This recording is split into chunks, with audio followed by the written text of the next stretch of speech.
Welcome back to Razmafzar TV. Today, having Kieran. Kieran, how are you doing? Hello. And welcome to our Very channel. good, thank you. Very good. Yourself? Thank you very much, Kieran. So, Kieran, how is life in the UK? Rainy, like usual, but other than that, very good. Thank you. Okay. Kieran, you have been practicing Razmafzar for some time. Can you tell us what kind of weapons in Razmafzar you like to train with? What are your preferences? Yes, so specifically I'm interested in swordsmanship, the Shamshir, be that Shamshir and Separ, dual Shamshir, which I think is wonderful. Very unique system, very interesting to learn. If I compare Shamshir and Separ and dual Shamshir, which one do you prefer? Could you just expand on it? Yes, absolutely. Dual Shamshir, I think, is absolutely wonderful. The dynamicity of it, the ability to be able to work with both hands at once, offend and defend, as it were, is absolutely my favorite. Shamshir and Separ is brilliant. You have protection, but with two Shamshirs, if you truly master it, and it's a wonderful feeling, the flow you get when you're working with both at once. It's an unbeatable combination. Absolutely. Absolutely. We talked about it also in the lessons many times. Yes, absolutely. Dual Shamshir, there's two prerequisites. You need to be ambidextrous, and many people don't work on it. And the second thing, which could be a challenge, are your hands, right? Yes, so not to Yes, yes. But if you handle that, then unbeatable, as you said. How can you do that? You have been also practicing other martial arts, like historical European martial arts. Could you just expand absolutely. on it? Yes, so I regularly, at least once a week, sometimes twice a week, take part in HEMA, so historical European martial arts. And it's a great example, a great chance to put the techniques of Razmafzar to the test, as it were, against other forms of sword-based martial arts. And I have to say the system shows good integrity. You can spar with others against long swords, whatever people are using, and the techniques that are taught definitely hold up, they definitely work. So it gives an interesting perspective, because this would have happened historically. Eastern blades, as we'd call them here, Central Asian, Persian, Middle Eastern, they would definitely clash against European blades. And, well, the sort of plays we see, Shamshir versus longsword, may well have happened at some point in the past. Absolutely, absolutely. Before we go on, which type of Separ is your favorite? We have three types of Separ, at least. I mean, we have more, but for the main part, the round shields, small, medium-sized, large shield. Which one is your preference? Yes, I have to say I started off with a medium-sized one around 40 centimeters down, so 45 or so. Yes. I've since switched to a smaller one, 30 centimeters, and I have to say I probably prefer the smaller one. I'm not entirely sure why, but it does seem it blocks your view less. And once you've trained your hand-eye coordination, it's just as good for the purpose of stopping the enemy blade, catching the enemy blade, offending the enemy with it. Absolutely. I'm also a big fan of a small shield. I'm really a big fan of small shield. I've also medium-sized and large shield. I'm not a big fan of large shield, but in the discussion with Beat pointed out to something very interesting. He said, yeah, I understand you don't like it. I said, no, I don't like it. And I said, you would have loved it when you had not a perfect armor and you had just enough fun and they were shooting at you with the arrows. Makes a big difference, absolutely. As soon as you go away from the, this one-on-one combat scenario, having a larger shield makes a lot more sense. Yes, absolutely. Absolutely. It makes more sense when you have a larger ship. Mm. Okay, today we are going to talk about something, a very important topic. And this topic, I'm sharing it with Kieran because Kieran has also access to antique. And also we talked about it, is about the handle construction of Persian Shamshir. We see, many people when they have let's say newly made swords, one of the problems of newly made swords is always is the blade. It is not made of crucible steel, or it's not a real steel for cutting. But even if they make good steel for cutting and the tempering is, hardening is right, tempering is right, profile of the blade is right, is not crucible steel, or is not even pattern welded steel the way it should be. But even if you get over it, one important factor in cutting tests, and I can say someone who does serious cutting tests and so, is the handle construction. I was the guy who on our channel did cutting tests in France when I was in France, invited by a collector, and used his Asadullah Shamshir and Kalbali Shamshir to cut in the cold, and it cuts like butter, everything, hard and grain, tough grain, tatami or mortar went through it like butter. But one thing which I realized, but I knew that already because I've handled thousands of Shamshirs in museums, but this time was in action. If when I was dry handling it, I had the feeling this behaves differently. But when I did cutting tests, I really felt it. There was no transfer of any shock into my hand. In contrast to newly made swords, when you do cutting tests, especially harder objects, as we say, you feel it in your teeth. I'm not exaggerating, right? Yes. It comes through the whole thing. So then I started to think there was a reason they made these swords that way. They went to that extent to make the handle construction the way they did. And and then, when you see also as modern sword makers, and I know there are some people who make modern crucible steel.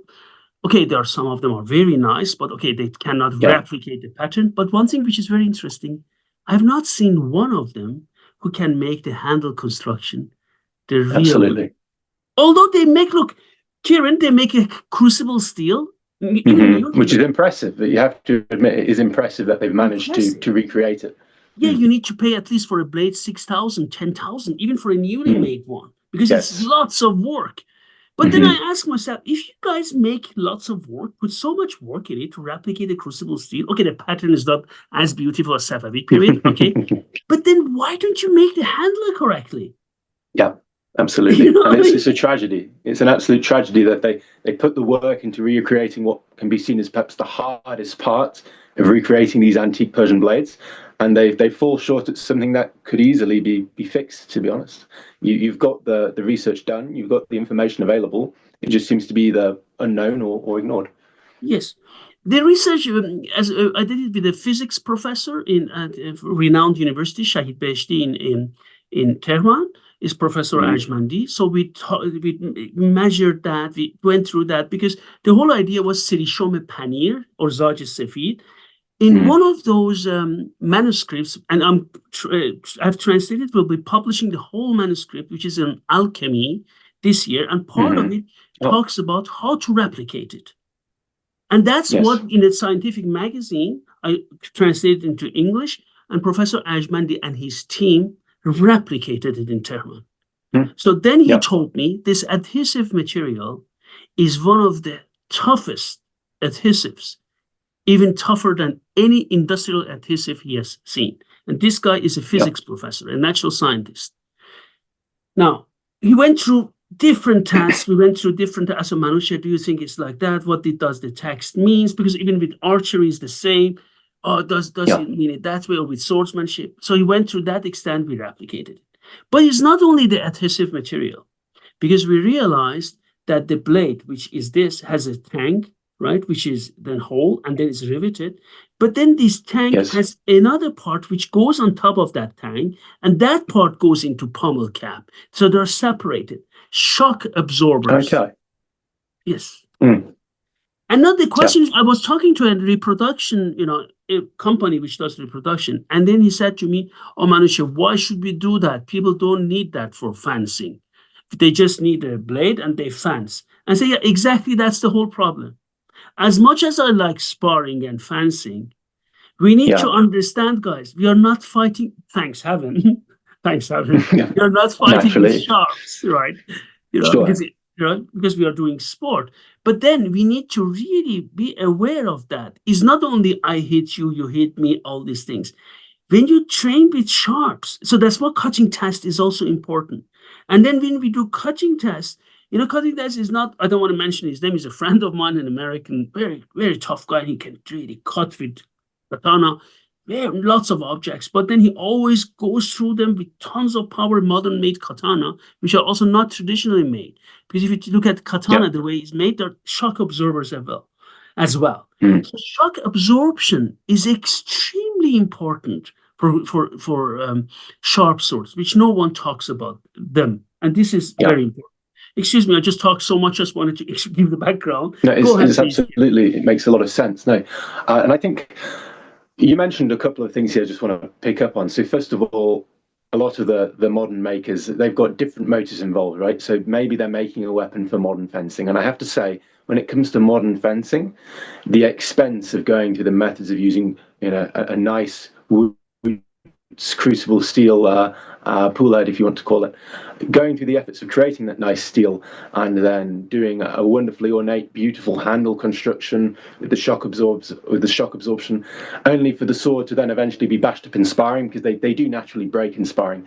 It does seem a shame. So I can understand why people wish to use things that are not 100% true replicas. However, the problem becomes when you have people making swords at a much higher price tag. That's marketed as being historical replicas, and they miss out this key historical factor.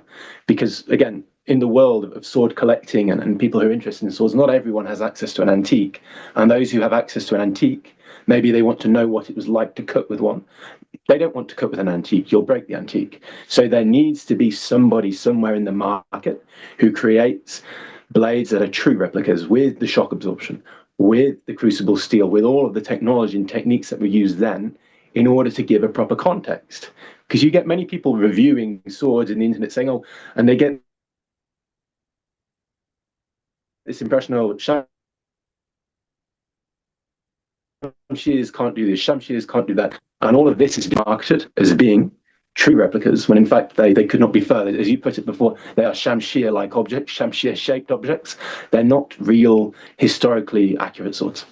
This reminds me of, like, with bead, we had this discussion how neyze or spear are held. They're held like this, they're held like this, they're held like this. And then, with bead, we were laughing. You don't need even to read Persian to see that they were different. They're in miniatures depicted. They're holding Absolutely. Like this. Absolutely. And then I asked Beat, that's why I made that video with Beat, and before we recorded, I said, Beat, there are hundreds of them.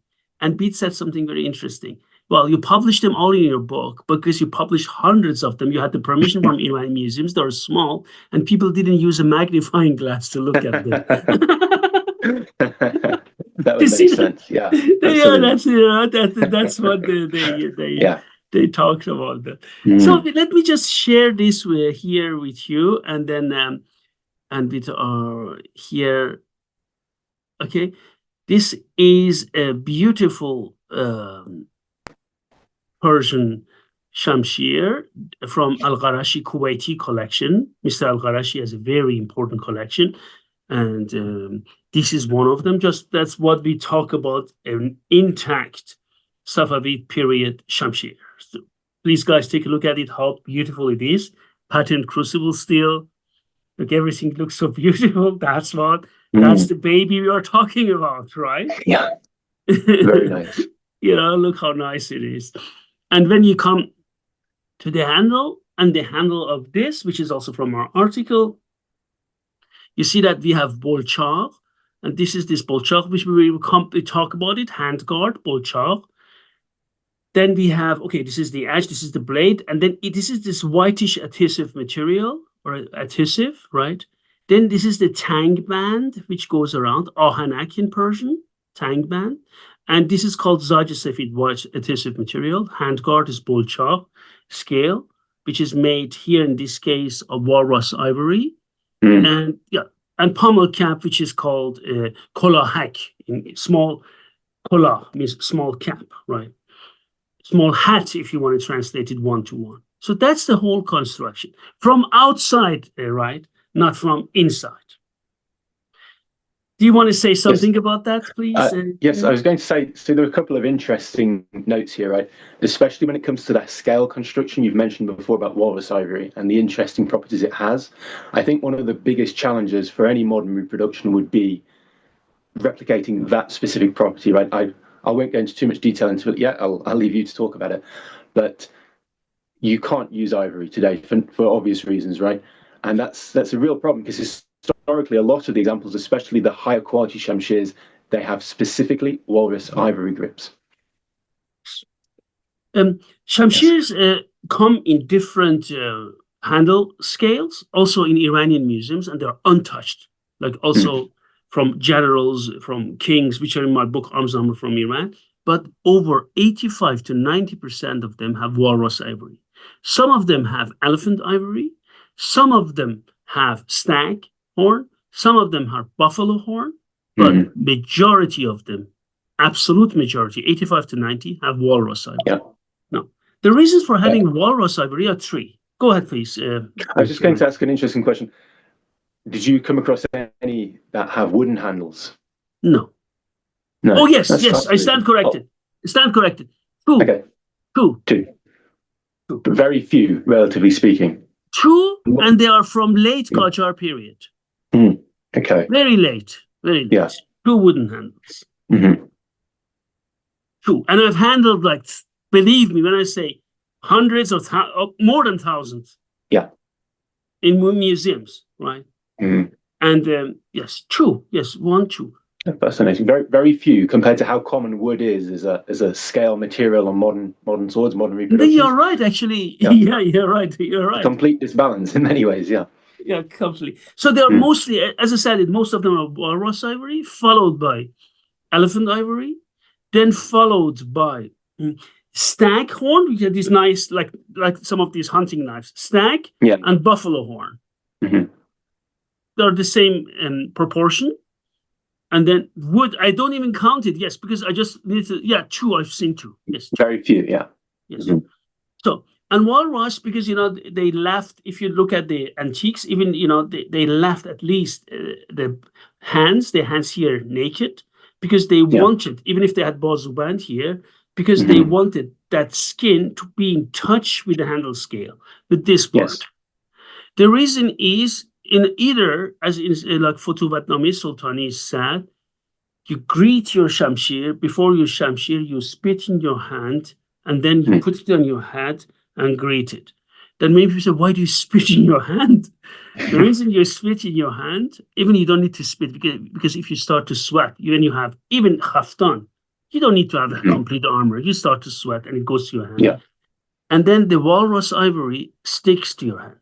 Now, the question for us is, and I can, by the look, I can tell, because I've handled so many elephant ivory in museums, walrus ivory in museums. One of the key elements of distinguishing them, distinguishing them is, if you have a piece of, let's say this is a pen, right? Let's imagine this were walrus or elephant ivory, and I didn't know that. For example, you just spit in your finger, one of your fingers, put it there like for 1 minute, 2 minutes, and wait. And now, when walrus ivory, you want to remove it, you see it sticks. But when in elephant ivory, it doesn't.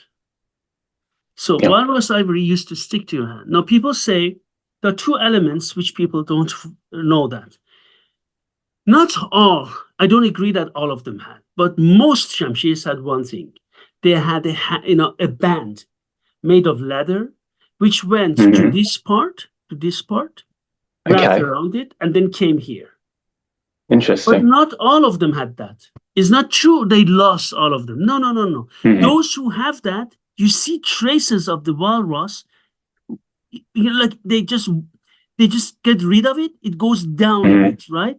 They file it. Now this one is not filed, you see? So I guarantee you it didn't have that. So then if you have that cord and you have walrus, then it sticks in your hand. But you know what? Even if you don't have that cord, you needed that cord definitely for horn or for others. Walrus sticks to your hand. The more you sweat or even it bleed, the more it sticks. And then at the end, it's hard to get rid of it because it was sticky. Because it was sticky, another element comes to it. Persians believe walrus stops bleeding. I don't know if, of course, back then people were superstitious, right? They were not like today. Absolutely. And you've spoken about that as well with the numbers and other symbology on the Shamshirs, Of course, they were but then again, these superstitions, we cannot just we don't want to talk about it. Like, Kieran, in one of my books which was written by an Iranian military advisor to Mughal India, and this guy talks about sword classification. And this manuscript was already translated by a colleague in London, parts of it. And he didn't translate parts about astronomy, the effect of astronomy and sword fight on sword, the planets on sword, stars. I translated everything, even how he prays. Because, I just asked myself, who am I from today's point of view? Call those guys, these guys were so religious or so superstitious, is not relevant. I don't do that. Relevant, judged by who? By a modern man of today? It doesn't make sense. No. So then they had this walrus, and they believed this walrus, if you're bleeding or cut, you put it on your wounds and it stops. I checked with medical guys, and they all laughed. Of course, it doesn't have a medical degree. It doesn't. But they believed in it. And then, they believed in it. And the third one was also, they believed, especially, this one, as you can see the color, is more yellowish, is from the outer part of walrus ivory. Right. Maybe later on I can show it to you. If it is from the inner part, it is more orangish. It's like orange color. And it has spots on it, lots of spots. And they call it gohardar because it looked like crucible steel. So it matched crucible steel. So there are three reasons they did it. They did walrus ivory. And now, as you said it, we need a modern material which sticks to your hand. But then the question for us will be, do I need it to stick to my hand when I fence? Replica. Yes. I mean, of course, we don't need it when I fence. If you're wearing gloves in fencing, true. But still, the point remains, if people wish to make true high-quality replicas, and you have companies out there who are selling examples that are replica swords, right? They should try and capture as many of the historical properties as possible to enhance knowledge and people's test cutting, whatever it may be, to give them the full historical picture. Because anything else, anything short of that is misleading, quite simply misleading. And there's so little information about specifically Shamshirs and other Middle Eastern, as we tend to look at it from the Western European point of view, weaponry. There's so little information, so much misinformation. And that's a real tragedy because it gives people misconceptions and they start to believe things that are simply not true from a historical standpoint. Wootz blades, crucible steel blades, when the British military encountered them in India, were much feared because of the properties of the steel, because of how powerful a cut they could deliver. And some of that comes down to the combat arts as well, that through historical nature, through Eurocentrism, perhaps we can say, have been completely disregarded throughout historical study largely up until today. It's a real tragedy because rather than looking at them and thinking why. Thank you that you mentioned that regarding this Eurocentrism and things like that. The reason I did that cutting test, I translated by now more than 15 manuals on crucible steel making, hardening the swords, tempering the swords, coloring the blades, and so on and so on. But I remember there is in one crucible steel manual, which was written in Arabic, and by a Persian, by the way, who mentioned by Beiruni that crucible steel blades, because that the Vikings, or they called them Rus, in Persian they're called Rus, they came to Iran and traded. They traded their blades and they got crucible steel cakes. And I have found this information. So they got cakes. They got cakes, crucible steel cakes. They got silver coins. They got gold coins. And then they were very brave men. And they went even down to close to Persian Gulf. From north of Iran to, Iran is a huge country. Yes. And they went down there. And then on the way, we call it the Silver Road or route, as some Americans say, they got into fight with bandits. So they fought and killed many of them. But then they lost also man. So then they were afraid of all these bandits. So on their way, they had so much silver and crucible steel things, they tried to bury them. Yes. So they buried them, but then they forgot to come back. Oh, no. Now the archaeologists in Iran find them. Now, Professor Allen had a theory, which I'm sure you've heard about that Ulfbrecht, which is very controversial, they made a metallurgical test on Viking Ulfbrecht sword, and they said they are made Ulfbrecht of Persian patent crucible steel cakes. That's interesting. Yeah. So the question for us is very interesting because we know that if Vikings did that, they should have known that crucible steel cannot be heated because they were hammering them at cherry rank, means about 800, 850. If you go to 1000, it explodes. As in Crusaders found out, when the Crusaders stole these crucible steel cakes, when they encountered the Muslims, they brought them back and they heated them and then it cracked and exploded. And they thought Muslims put magic into that. Interesting. Yeah. But interestingly, the Vikings knew that. They knew that. So I don't know, in the trade, the Persians told them, but there were some, I know, there are some of them, my colleagues, I don't want to criticize, they were so angry that Ulfbrecht, they can't be made from crucible steel, right? They were. Yet the evidence is there and proves them. Yes. And then, metallurgically, they've shown that, Professor Allen, it was not my research, so I cannot say anything. That was Professor Allen's research and his colleagues, that he showed that Ulfbrecht metallurgical, this Ulfbrecht, many of them, he doesn't say all, they have the properties of patterned crucible steel, not welded steel. Not like other Viking sword welded, they're patterned crucible steel. So, but I can tell you from my own research, I have textual evidence, they traded for them. They loved these crucible steel cakes. They gave them their blades and their whole blades, and the Persian texts say, these Rus, they call them Rus. It doesn't mean Russians. These Rus who came here, they were tall man, very brave man. And they say who ate a lot. Okay, I don't even know why to say it, but it's okay. Back then, who ate a lot. They say, they were friends, right? And then they gave us their blades, and we loved their blades because their blades, they put snakes in their middle, patterned welded steel. You see the way they do it? Okay, fascinating. They put a snake, and we asked the Rus, why did you put a snake? And the Rus said, listen to this, the snakes make our blades stronger. Interesting. You see, this is so lovely. And when you look at that, when you handle these swords, Viking swords, as they did in some museums, or you go and see Persians and say, you see, then these are real things, guys. These manuscripts, these real swords. It doesn't make sense that I get a reproduction in my hand and I say, okay, Persian blades act like that. Or European swords, you're just having reproductions in your hand. Exactly. They don't give the full picture. Absolutely, yeah. And another key aspect, things that were done historically, not everything was done for superstition, not everything was done for luck, some of it was done for purpose. If we want to talk about the hilt construction again, if we talk about a very modern, I say modern, in lots of modern reproductions, we see it, the method of riveting scales directly to the tang, right? So either the tangs are drilled through, the scales riveted on, or the batter at the bottom of the tang is peened over to secure the grip. Okay, these are very European ways of doing it, very European ways.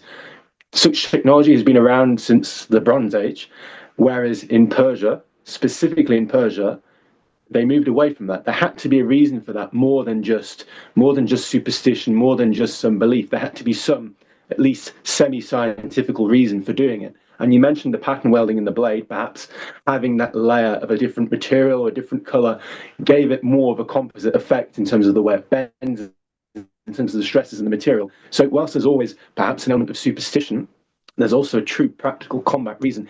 People lived and died based on the quality of their swords. Yes, absolutely agree. And this is as important as, I think which we're talking about it, Kieran, as much due to my martial arts background, I still love sparring and fencing and spar. I love it. But then, especially COVID, which forced us not to spar as much as we used during the pandemic, and I started solo training. And then I started to revert back to my museum studies and to my research. And I started to get more critical of myself. Manouchehr, have you been doing something correctly? Or are you into bang, armored combat, this combat, which are good. Look, guys, I'm not saying they're bad. But then again, this is one part of the story. What about the real construction? What about the real information? What about the cutting test? Even if I have a modern-made sword, it's a good cutter, and I cut and feel everything in my hand, and then I said, a friend of mine, a very strong guy, said, well, I'm strong. I don't care to have a shock in my hand. Well, back then, they didn't think that way.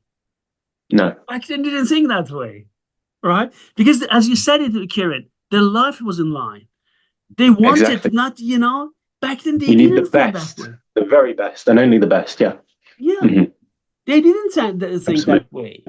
And, and if you're in a real, true historical martial arts, I just said, guys, please, with all due respect, do not come and bring and show a reproduction sword and say, Ottomans use this and it worked like that. Persians use that. You're having a cheap reproduction sword in your hand. Do you realize that?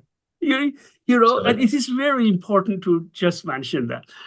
We go there, and this is from Mr. Alqarashi's collection from Kuwait, and this collection is a private collection, but soon they will open a big museum on mostly on Persian, because collectors all love Persian, and they will be opening Kuwait to the public. And please take a look at that. Few swords, Persian swords, have their tanks exposed. The reason is because the handle scale is they're just through adhesive material. In my book, Arms and Armor from Iran, I think it's Shah Soleiman Safavid sword, my memory doesn't fail me, but a king sword. One of the handle scale is not there. You can see that the tank is also signed. So interesting. Yeah, some of them have the blade signed. Some of them, like Amal Asadullah, the work of Asadullah, the work on Kalb Ali, and some of them not only have that, have the tank like Japanese. Here, for example, the tank is chiseled Amal Asadullah, the work of Lion of God. Asadullah, yeah. You see that? And you see that here, it's not, you see that here the tank comes here. You see, the construction a bit later, we are going to show it to you more. This is the pommel cap. You see that these are these rivet holes, right? And he didn't repair it because he wanted to show this skill. This is a scale which is put on that, but no adhesive material. You see that the construction, which is like this, right? Yeah. And then we will show it to you later on. This is a sword which was found in Zanzibar. And in Zanzibar, it was under the ground, a Persian Shamshir. And Zanzibar was many Omanis from Oman, the royal court of Oman. And they fought with Portuguese a lot over Zanzibar, among other things, right? They even defeated the Portuguese. And then they were very good. And then they have their own sword katare, but few people know that they also had many royal court of Oman all wanted to have Persian Shamshir, and they carried that. Even in 19th century pictures, you see them with Persian Shamshir. And one of them is there. You see that? It is rusted heavily. You see, because it was underground and it was retrieved. Yes. You see that? Do you see this is a tank? And then there is another plate. Do you see that, Kieran? Yes, on top of this the extra plate you're talking about, drilled through as well for the rivets. Yes. Yep. And guys, do you look at this? This is the tank band, right? This is the tank band. And parts of adhesive material is there. But we need to understand, I was talking to the client who asked me to analyze this sword for him. These are adhesive material, right? Remnants of adhesive material. Yes. This sword, I don't know how long it was underground. And in Zanzibar, it rains a lot. And it is really... so why this sword was underground, no one knows. But it was really underground, right? So, and it was retrieved, right? You see that? And then the blade is still intact, although it's rusted. Look at the crucible steel quality. It's still underground. Look, how long Just it, one piece of blade, incredible. Yeah. Incredible. I'm sure That's it can good. be polished and saved. That well preserved it is, underground, wet environment of Zanzibar. But I just shared this with you guys to take a look at that because, in the Alqarashi collection is in a good condition, right? Only handle scale is off. But here, actually, you can see that it's falling apart. So you can see what it looks like, right? And it's important to note as well that because of the nature of the adhesive material, it's made primarily from casein. Right, it's a certain casein adhesive, not quite like casein glues used in other things like woodwork, but nonetheless, it is made of biomaterials and it's biodegradable. So there's no surprise, there's very little of it has survived. Yes. Whereas again, all of the crucible steel, the perhaps silver or whatever, the tang bands are made of that's naturally survived. Yeah, that's fascinating. Fascinating, yes. And this is when we wrote that article. I'm going to put that article here as well. So you can go to academia. You can just retrieve it and read it. You see that there are x-rays. The team of Professor Arjmandi and his team did that. So we can take a look at that. Look at the way it looks like, right? It's interesting, isn't it? Mm. Look at the rivets. Look at the rivets, right? Seen quite clearly, yeah. Yeah. There you go.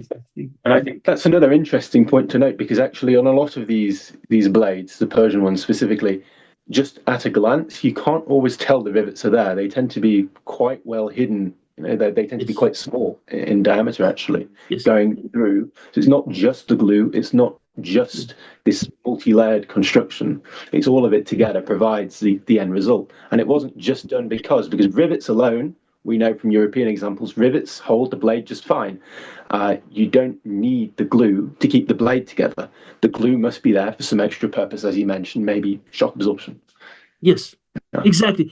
Actually, the rivets are very well made and they could hold it. You don't need the glue to do that. Exactly. That was the whole proposition we had. You see that here, you can see the rivet head here, right? Here, you can see that with the cursor. Okay, here it is gone. You cannot see that. Okay, look at this one. This is good to look at this. You see that you don't see rivet here, rivet head. Persian handle scales are made in two ways, also on card, on pishkhabs, on this. Some of them have visible rivet heads, like this one.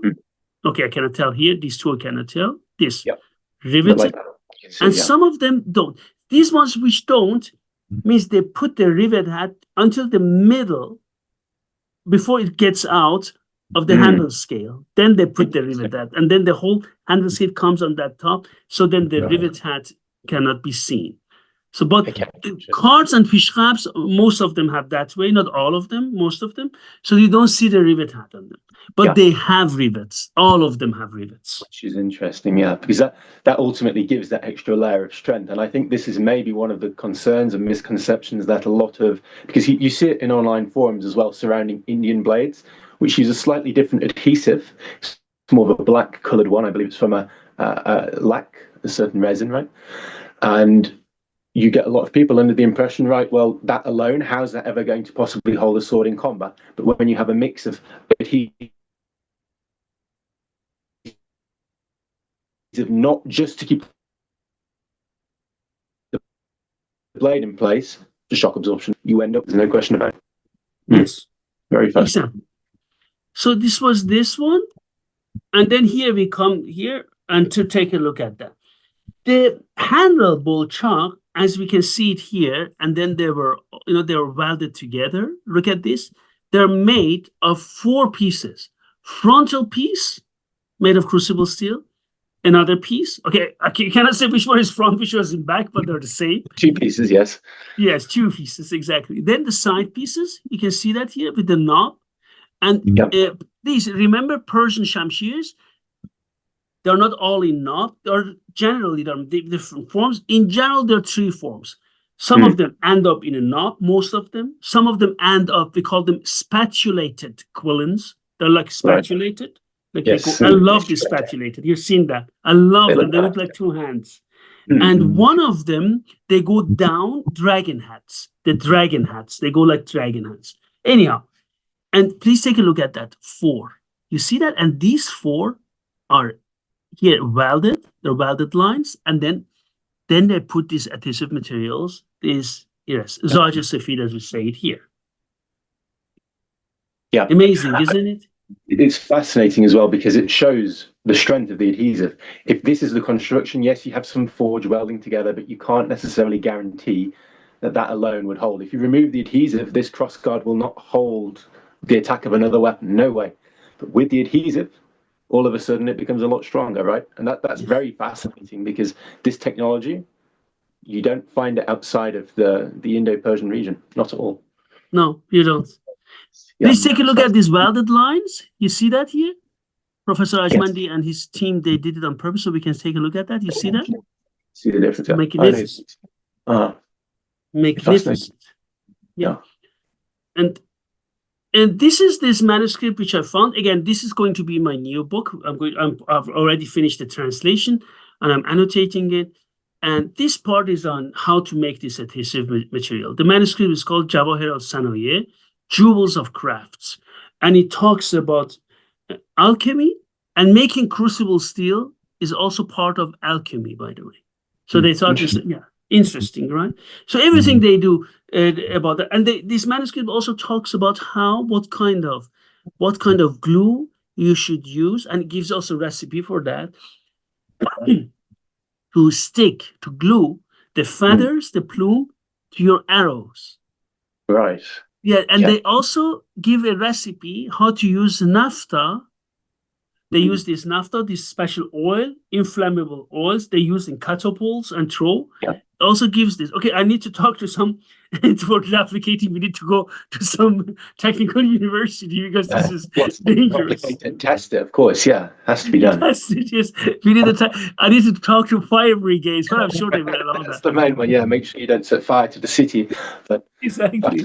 Yeah. Yeah, but these things can be done. We talk to fire brigades and they make it small tests, right? Just to see. So they talk about that. And, these are these things which are important to take into consideration. So so what are the functionality of the handle? Which came up, reducing the probability of falling the sword from its user hand, because we talked about it, the scales, right? Yeah. Right. Diminishing the probability of undesired rotation of the sword in the user's hand, again, scale. Which is another important note, yeah.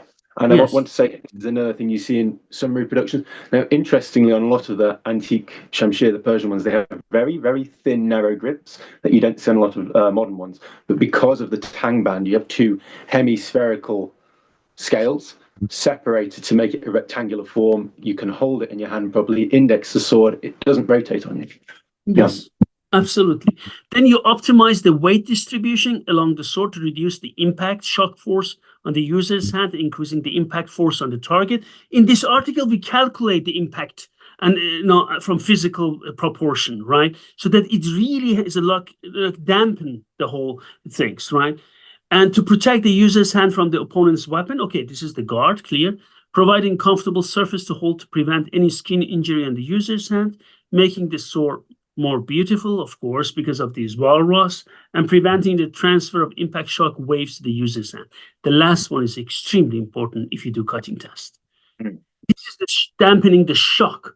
Really, I can really say, because of my test, when you cut with an antique, you feel nothing. No transfer of the shock to your hand.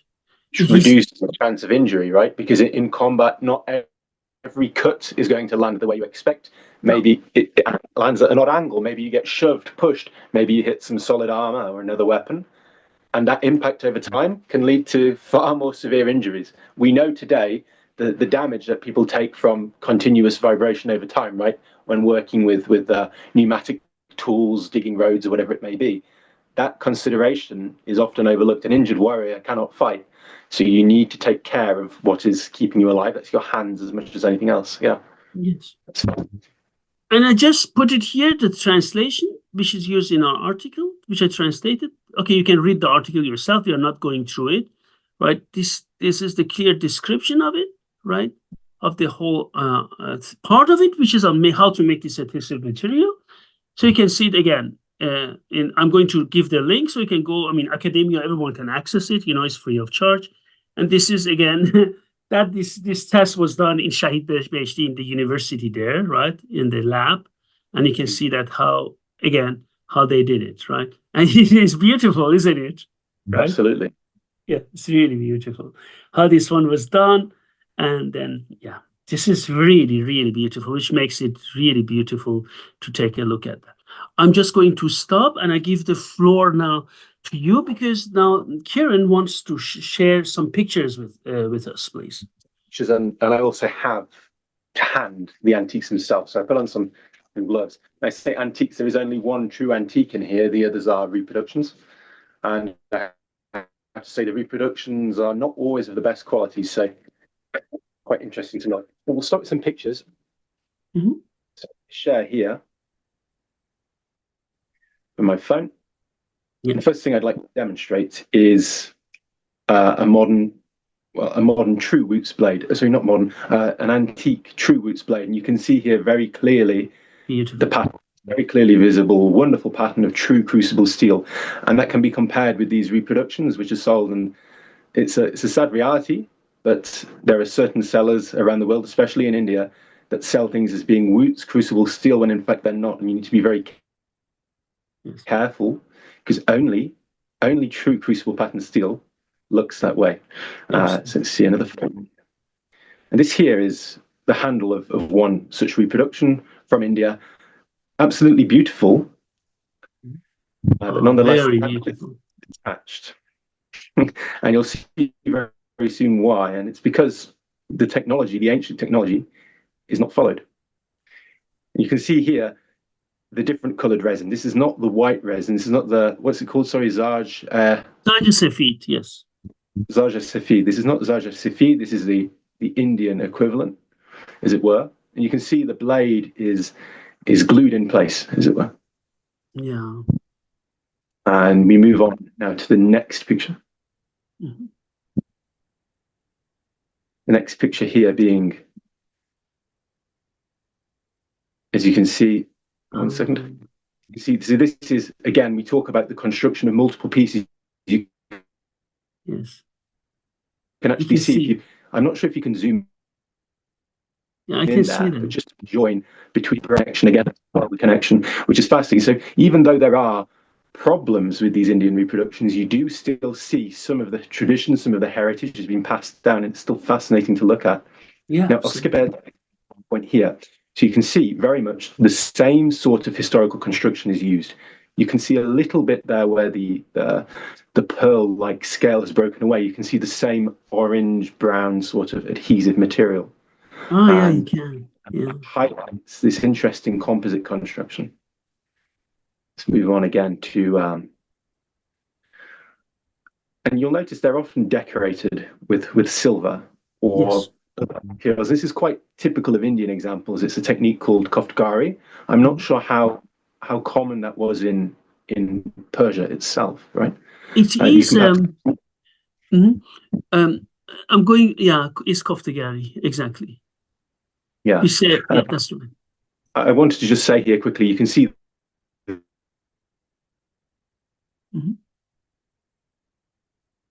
The cross-hatching technique, which is used to a lot of the European style engraving, where they cut a groove. In this case, they cut a cross-hatch and they lay on wire. Right?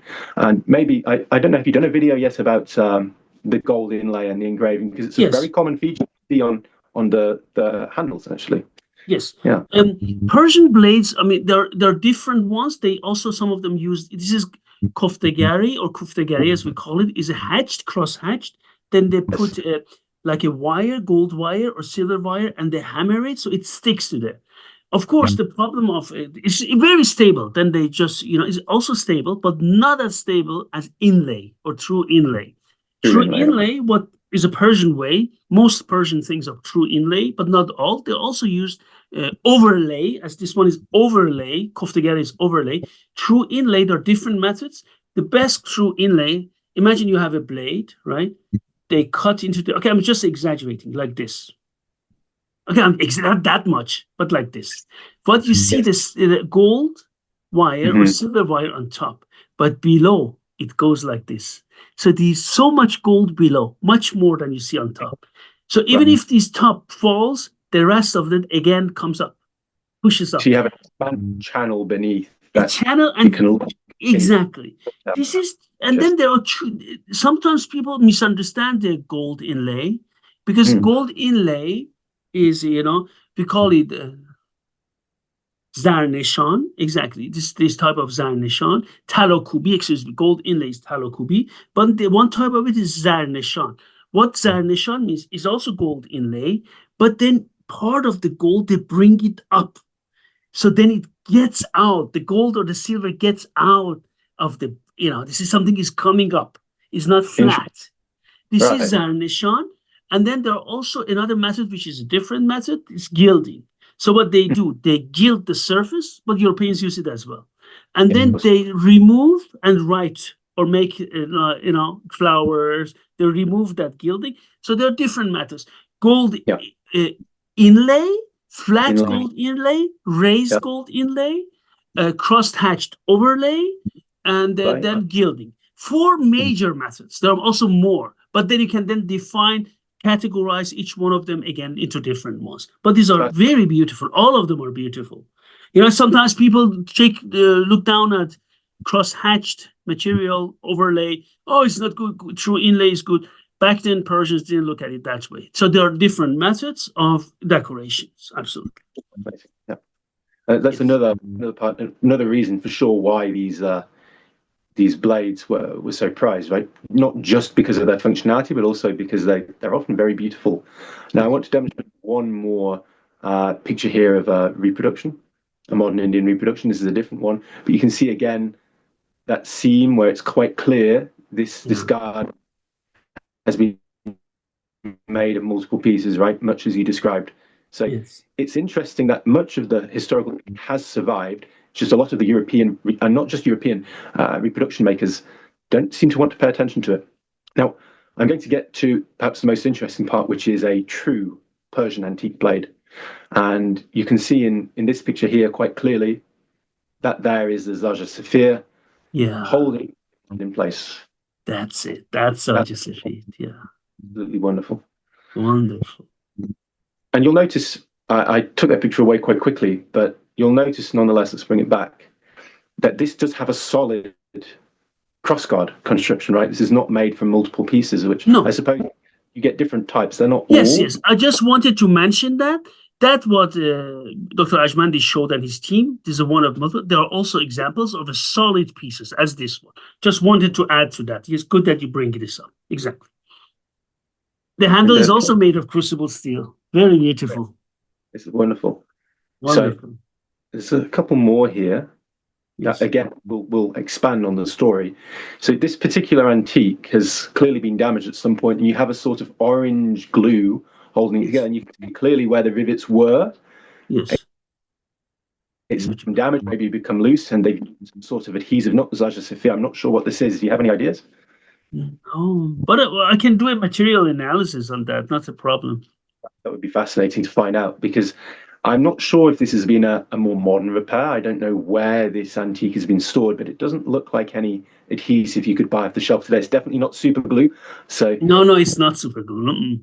Back then they also repaired. There are also reparations and repairs, right? Back then, absolutely. So I'm going to move on to one more here, and you can see this is sadly a piece of damage that the antique has taken over its lifetime. Again, blue. You can see the silver tang band. That's why there's no oxidation on there. That's silver.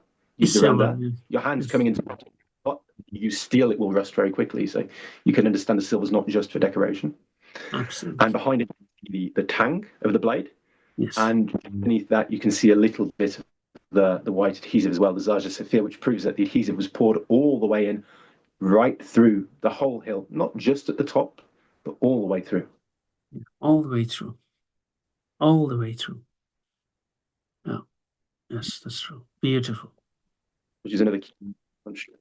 And there's one more point I want to bring in with regards to the antiques. Yes. And if we look at it here, and you see it on a lot of the modern Indian reproductions as well, the blade is not always seated completely square. And that's probably not deliberate. It's just because, again, this is a battle weapon. It is pretty, but the perfection that a lot of modern makers seek is perfect geometry, perfectly square. Actually, a lot of the historical examples are not perfectly square. You can see this is almost quite sideways. But again, this is a functional weapon. The construction serves a purpose, not all just for show. It's not all just to be pretty, right? No, absolutely. So I don't know what the other examples, the finer examples you've found are like. Do they also show this kind of asymmetry where it's not always perfectly square, where the blade No, not all of them are square. Some of them show asymmetry. Absolutely. Yeah, I don't also the back of the shamshir in Japanese nihonto we call them mune, right? Some of the Persian shamshirs are flat, some of them are rounded, some of them come rounded and become flat, like the mune. So Persian shamshirs have also Persian shamshirs. I went to Iran, proved the guys shamshir doesn't mean only the curved; it means also straight ones. But let's stick to the curved ones. Many of them, not many of them, but there are enough examples which have fullers. Right, so there are fuller shamshir, as in my books you can see it. From king swords, there are also fuller, segmented fuller, one fuller, but most of them, I agree, most of them don't have fullers, but there are also very good examples of fuller shamshirs. Yes. And then there also some of them have back edge. Some of them have back edge, but again, interestingly, we call them yalman. The Ottomans called it yelman. We call it yalman. But the back edge on Persian shamshir blades, I have seen many, but none of them, this back edge goes in line. It's not like this Turkish one which comes up. It's not a raised back edge. It's not raised. And another thing which is interesting, Turkish, especially in the so-called pala sword, which have like a T-shaped back before this raised, like a T-shape, like this. I have not seen one single Persian blade with a T-shaped structure.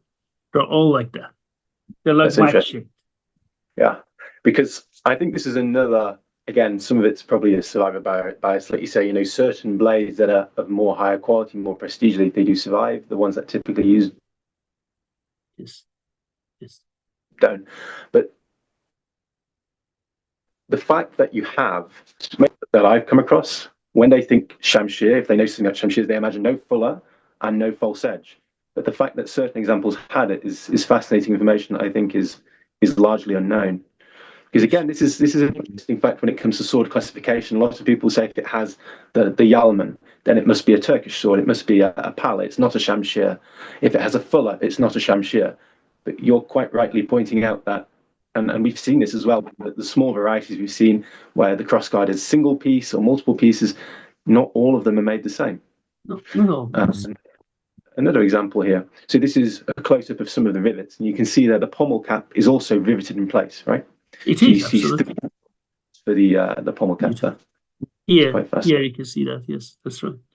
And I just wanted to get on one final one, which is a modern. I won't say reproduction. This is for fencing, and you can see it's quite different. So this is quite crudely made, and it's simply a slot machined in a crossguard, which is put over the top. And this here is sadly what we see in a lot of even the reproductions, where you have no glue, no nothing. Simply, it's held in place by be that friction, be that whatever else. There's no adhesive, and it's sad that so many of the modern reproductions that they call shamshirs are not shamshir, because despite all the variety you see in shamshirs, and I can quickly demonstrate here. So this is the antique blade I spoke about right here. Yes, beautiful, Kieran. Absolutely no fuller on there. There's been some repairing done to the edge that it's straightened, which again talks of the strength of crucible steel, right? This edge, the thinnest part, was bent, in shape, and ready to go. And you can see the spine of the blade, the cross section as well. You can never get that shears, right? And interesting, it's very hard to see, but the blade profile is another thing that many modern makers get wrong. You see often a very pronounced secondary bevel at the bottom, which is not historical. You can see where's the secondary bevel? There is none. It's single continuous curved grind from the spine to the edge. When that's part of what here it's cutting potential, right? Persians never beveled. Shamshir, never. The shamshir, this edge profile is very fine gradient, is what makes it cut well. If you compare that to a reproduction, which I shall take here, this is again a very beautiful sword, an Indian, more modern reproduction, definitely not historical, and definitely not crucible steel. You see all the Kafkari decoration, very nice. However, when we come to the blade, we see two things that become quite questionable, right? So you have this double fuller here. Is that showing on the camera? Yes, I can see that. Yeah. Double fuller, which, again, you say some examples have, but it's rare. You see more critically, and on Indian swords, admittedly, on Indian swords, you do see a secondary bevel sometimes, right? Yes, you do. On Indians, you see, not in Persians, yes. Persian sword. So, again, this is an Indian sword. Maybe it's not trying to be a Persian Shamshir, but you see a very, very knife-like secondary bevel, and you see a false edge up here. So the yarn. You see all of these features which make this very clearly not a Persian Shamshir, and more critically, it's going to be very hard to see with the lighting. You can see the sword is etched, and this is what I'm talking about, the false woots. Now, when I purchased this, I knew it wasn't woots, but you can see absolutely it's been etched to almost look like it. And this is the number one piece of advice I'd give to anyone who's taking an interest in collecting Persian antiques, any antiques, especially woots antiques. Be very, very careful, because a lot of the things coming out of India, whilst they share definitely a lot of the wonderful features that made Shamshirs, it's the adhesive, it's the handle construction, it's the beautiful decoration. The steel is not the right steel. This is and the heat treatment is not the right heat treatment. The steel is welded steel, and you can always see the pattern of a patterned welded steel looks completely different. But to an untrained eye, they cannot tell the difference. I mean, I can tell from 100 meters, is it crucible steel or is it welded steel? But sometimes people cannot tell. I agree with you. James, it's very dishonest that they're sold as being woots. They're sold as, okay, Damascus steel, we can agree, maybe means something different. But if you're going to use the word woots, this has to be crucible steel, right? Yeah, absolutely. And again, absolutely. Show one detail here of this the sword I demonstrated that broken. And I want your opinion here on how historical this is actually as a construction. So you have the hilt, as we saw a picture of this earlier. And when you come to the blade, they've taken a tang from a different material and brazed it in place. Now, I wanted to pick up on this because, again, it does relate to the handle construction. I've heard that on Persian blades, sometimes they forge welded, not brazing. Can you see that? Is the one picking it up? Yeah, I can see that, yeah. Oh, they forge weld the tang on, and the tang extends from the actual blade. Yes. That is a technique that was used? Yeah. Yes, it was used. Or sometimes, was it made in one piece, or did they typically forge weld the tang on?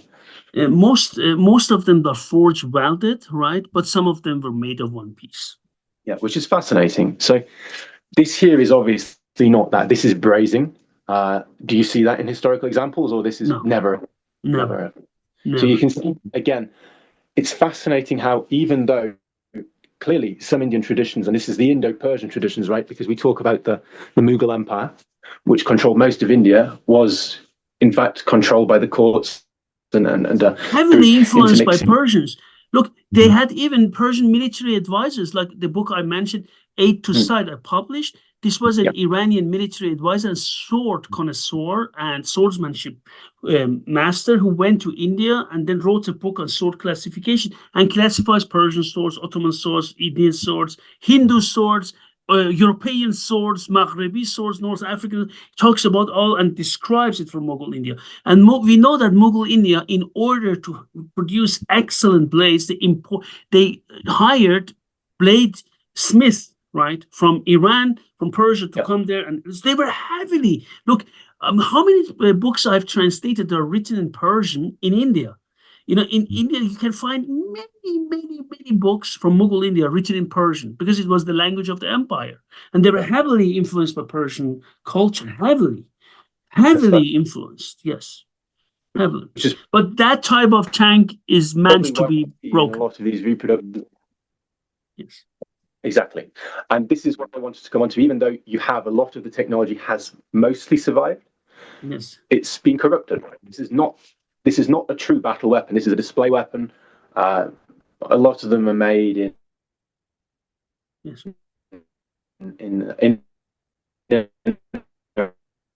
around the city of Amritsar. Many of them are very talented, but given that the laws of India state that they have to be blunt, they can't be sharp, and that law has been around for a very long time. Given the act of the British Empire, I don't remember what year it was, but after the rebellion, that took place in British India, swords were banned. And Yes. until Indian independence, swordsmanship and sword craft was largely suppressed. And because of that, in that time, clearly all of this historical knowledge has been lost. It's been heard by tales. Maybe grandparents say we used to make swords like this, like that. But the true knowledge, the true craft has largely been lost. And really, the world needs somebody to start making true reproduction swords, not ones that look like Shamshir, but act like Shamshir, fight like Shamshir, and critically in your hand when you're cutting, they work like Shamshir. So that's the blade profile, that's the crucible steel where possible. It's the adhesive, it's the tang and hilt construction with the rivets. The tang band, the pommel cap, all of it is important. They think the shape makes the sword. That's not true. There's far more to a sword than how it looks. Absolutely. I fully agree with you. Thank you very much, Kieran, for your input. It was one of the best discussions I've had. Very nice that you talked about it. Really lovely. Also, your input, also many things you shared with us for our viewers. And I'm sure many are going to love this and it's, I think, a very strong message we need to send, right?